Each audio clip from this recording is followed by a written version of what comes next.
Hello, hello. Thank you, everybody, for being here at the DNA House WebX Tokyo. Next up, we have a pretty fun panel here. My name is Jake Flaherty. I run the advisory services business for DNA. And I'd like to start off with some introductions. So, Anne, if you want to go first. Hello, hi everyone. This is Ann, partner of IVC. IVC is a Web3 VC starting from Japan, expanded globally. Every year we also run the IVS events in Kyoto. So this year we have around like 13,000 people gathering. And recently we've been participated in quite a few DAT deals, including NACA and also BNC. Amazing. Thank you. Danny? Hi everyone, my name is Deng Chao from Hashgate Capital. We're one of the biggest and earliest institutional investor in the ecosystem. We started in 2015 with our first investment into Ethereum back in 2015. And now we have invested in over 600 projects globally. Aside from the VC, I also run our liquid funds. This is similar to secondary market funds, from active managed fund to index to ETF. By the way, we launched the Hong Kong's first ETF last year. Great pleasure to be here. Hi, my name is Sandeep Kasi. I'm partner at Antler. Antler is a global VC with $1.2 billion under management. We are day zero investors, which means that we invest in companies even before they're actually formed. So we invest in founders. We've invested about 1,600 companies so far. And I head the corp innovation wing of Antler called IBEX. So I'm heading Japan. We basically work with corporates and we match corporates with startups and look for integration points where we can actually draw opportunities and monetization together. Amazing. So the first question I want to ask each of you is, what does tokenization mean to your firm, and why is it so important to your investment thesis? Yeah, I think that tokenization is offering, of course, originally it's offering to this a lot of probably individual like investors who are not available to get access to probably like stock markets, and also like that's also making available for a lot of like Web3 projects, like on-chain projects, to become like more available, also like getting funding liquidity from the markets. So I think that like it is turned in, and also like tokens has always been like mixed with like global liquidity instead of like compared to like stock market, it is like geographical like fractionalized like liquidity gathering. So at least like for any kind of like projects, once you're listed on the exchange, I think that of course that these days exchange still need to get like a license regulation, like regulated in different jurisdictions, but at least like your liquidity could be exposed to globally instead of like going through different kind of regulatory frameworks for the financial like regulatory bodies to approve for your probably like stock IPO listing. So for tokenizations, you basically could be getting more access to the global liquidities. Yeah. Go ahead. Thanks. I agree with Anne on the trend. From an investor's perspective, I hope to elaborate a little bit on where tokenization is on a bigger trend. We invest in the ecosystem mostly in four major areas, starting from a very basic layer one that was before 2019, and then layer two, and then application. The fourth category made of our folks is, we coined a term called crypto finance. That's where crypto is seen as a new asset class. If you're seen as a parallel universe of finance, you have to build an infrastructure. On top of the infrastructure, there is the financial products. So we've been investing along this line of evolvement. If you look at the tokenization, it's nothing new. It's been there for quite a long time. It's also going along the bigger trends of going digital. Firstly, we started the crypto native assets like the tokens. And now we're trying to bring the physical physical assets into digital format and bring them on chain. So to realize the real value of tokenization, we have to start with the infrastructures. If you look at a traditional finance or banking, actually they are isolated ledgers in different system.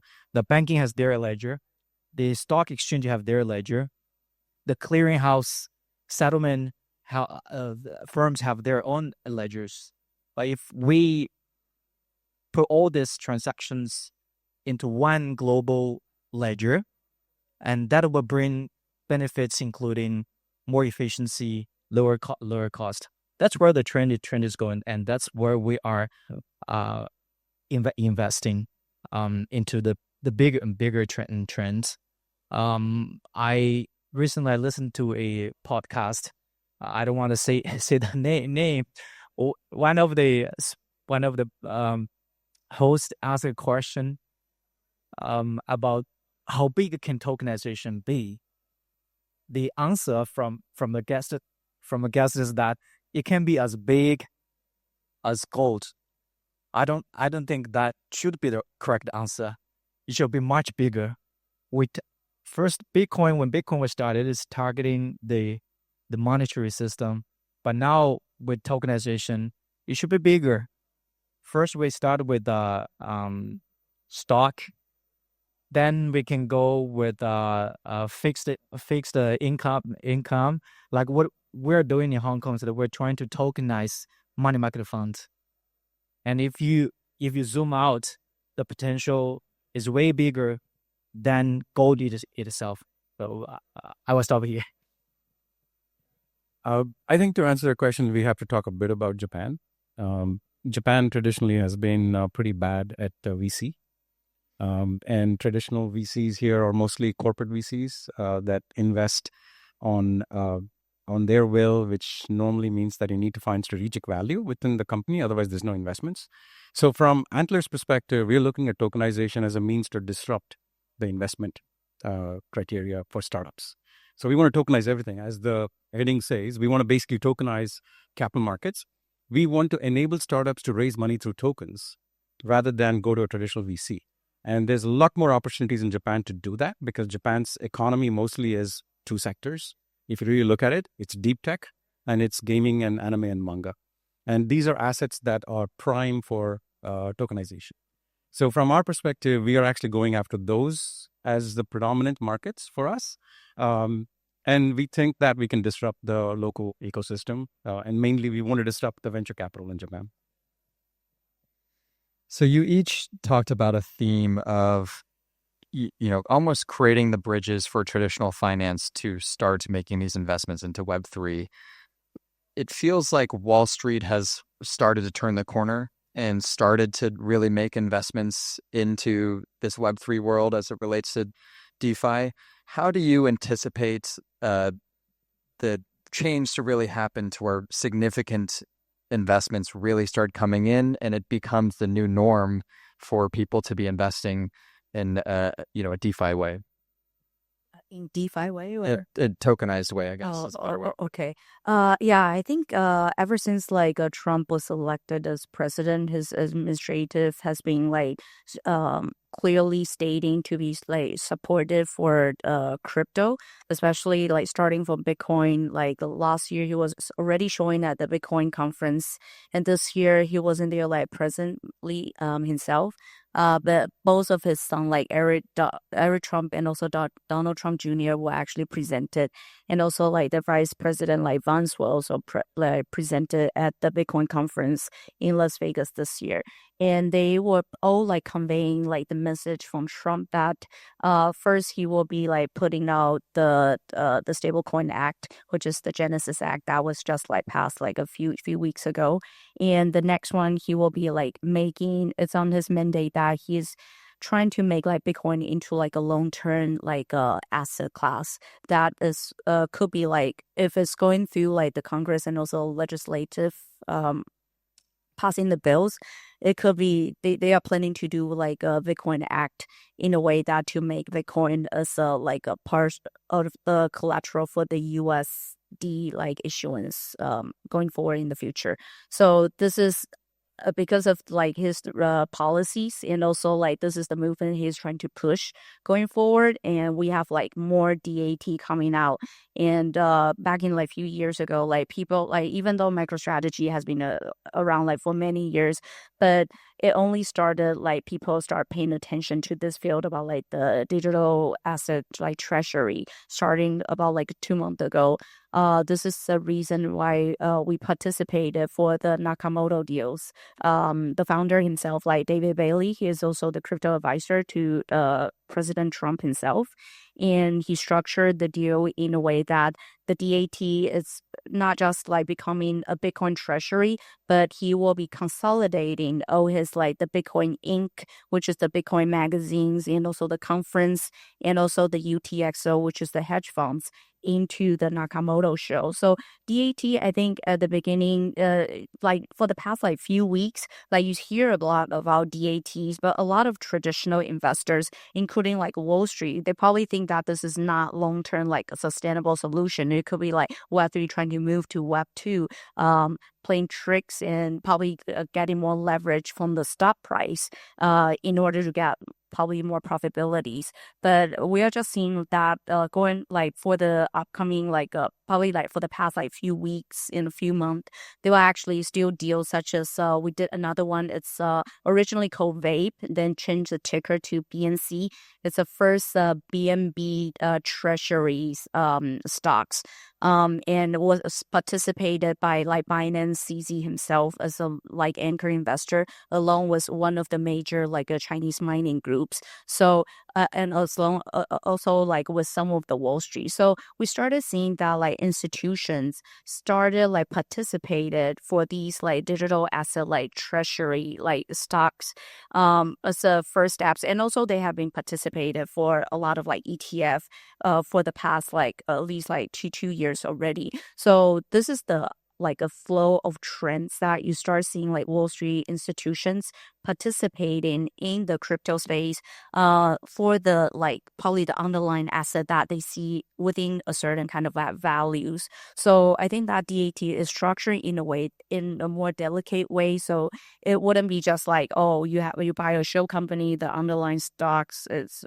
like underlying assets is actually just a coins. So I think that there could be like up like more and more this kind of like trends that there will be like real revenues. It's not just about the token itself, that probably traditional investors in the Web2 worlds, they are not familiar with like Web3, would also be able to participate it, and getting familiar as a first step into like those like the DAT deals. And later, I think that this will be serving as a bridge for them to understand, at least like be open-minded and trying to understand like what's going on for the rest of the altcoin in the like Web3. Awesome. Dane? So, Hashki, as an institution, we tend to look at the market from a bigger, more macro perspective. We see three trends are going on now. One, as Anne and Sandeep has mentioned, the more clearer regulatory environments starting from the U.S., followed suit by other major regulators. This is the signals are very, very clear. With a clearer regulatory environment, the second trend is more active institutional involvement, as we can see from major financial institutions, hedge funds, and other investors. The third trend, and as elaborated, I don't want to go into the details. That's the capital markets involvement. Take Treasury DAT for example. It's I don't want to say it's 100% a Wall Street play, but it's like 80% Wall Street play. So now the playbook has switched from more traditional entrepreneurship, building a application and other more fundamental to more Wall Street capital market driven activities. I think this will go on for as long as they can raise enough money. They keep raising money from market, and they keep sending Ether or Bitcoin price high. If they are not able to raise as much, or if they raise under the market expectation, the price may go the other way. So, for us, or the real builders, us in a crypto community, I think the current market is driven to a larger extent by sentiment and Wall Street play, but in the long term, everything still will go back to the fundamentals. So now, the more popular areas, the DAT,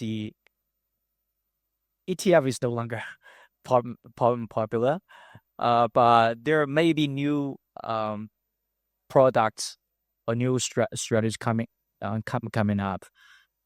Still, we have to focus on building the infrastructures. We have to focus on the application, because this Wall Street play may prolong this cycle for, I don't know, 2 or 3 years. Might be too optimistic, but for sure the 4-year cycle might be no longer there. Then when the market sentiment is gone, when the market goes back for the next cycle, we still have to look at the fundamentals. So Anne and Deng have covered the U.S. markets pretty intense. So I'll focus on the Japan market. So the biggest problem in the Japan market is the IPOs here. So it's all subpar IPOs.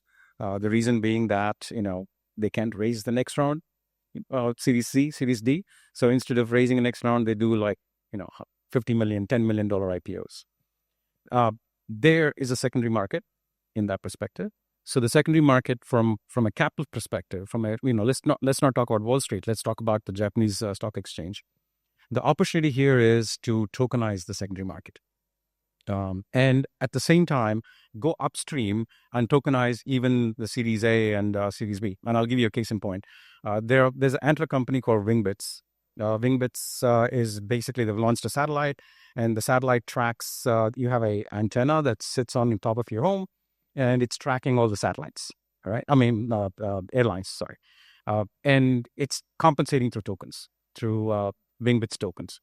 So they want to launch 9 more satellites. In order for them to launch 9 more satellites, they have to basically go out and raise a massive amount of investment from VCs. But if we can tokenize and provide a DePIN and RWAs, and we can actually basically get them to raise money so that they can actually raise enough money to launch the satellites without any dilution, right? And similarly, there's another startup that we're working here in Japan. It's a fusion technology. They want to build a fusion reactor. If you want to build a fusion reactor, it's going to take you $1 billion plus. And private equity is the only way for you to do that. But now that's possible through tokenization as well, through DePIN and NRWs. Right. So I think that basically is where I see from a Japanese perspective as to how this is going to play out, is that the secondaries are going to be first, and then it's going to walk upstream into the first mile, and you will start to really see lot and opportunities in the deep tech space, which is what Japan is very good at. And the secondary space Japan's very good at is obviously anime and manga.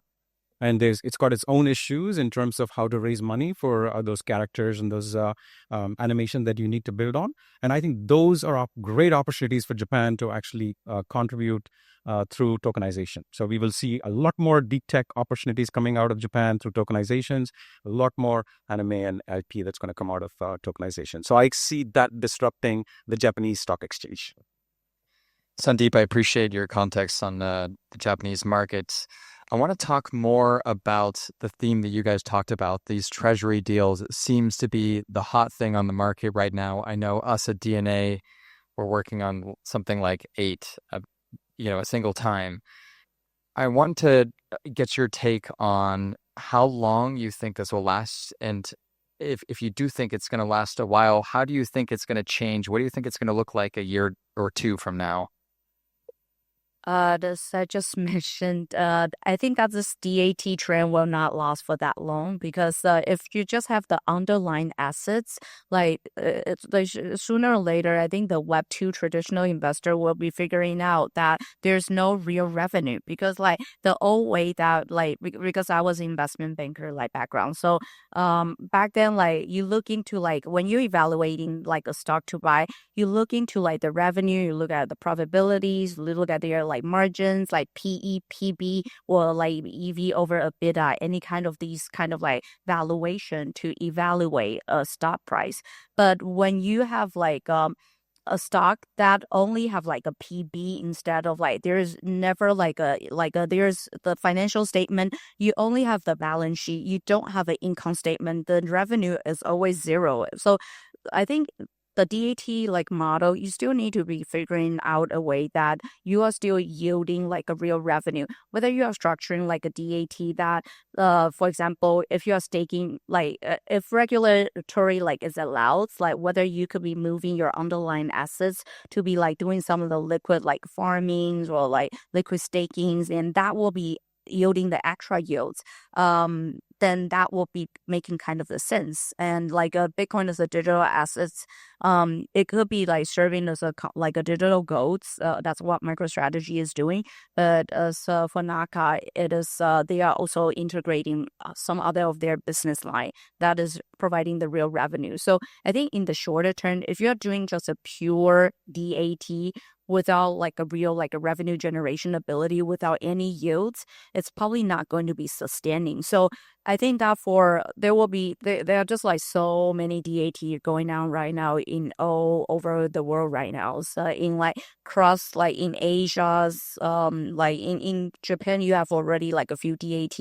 I think Korea is also applying a few DATs. Thailand's across the world, there are just too many DAT. Also in the Nasdaq, just with different kind of underlying tokens. But is that going to be long lasting? I think that it has already proven that some of the share price is not really sustaining. So I think that in the longer term, this trend will not be lasting. So you need to be I think a lot of DAT, they still need to be figuring out a way of making the real revenue so that your share price will be justifying for investor to look and invest. Yep. Makes sense. Would you say, Dang, I guess this is a question for you. Would you compare this to almost like a pump and dump? I wouldn't compare it to pump and dump. Firstly, I agree with Anne in saying that I think the floodgate is open. There are very, very institutional player. There are some speculative player. You will see tiers of players there. I think for the major players, they will be still around to stay, but their price will experience fluctuation. How long they can go, as I alluded earlier, it all depends on, in the short term, how much money they can raise from the capital market. If they cannot sustain that, their flywheel, as they describe it, will no longer continue. Makes sense. Ladies and gents, we are actually out of time. I apologize, Sandeep, Dang, thank you guys so much. It was great having a conversation with you today, and they're going to be here if anyone has any questions for them or interested in their strategies. They're around. But thank you for listening in. Thank you.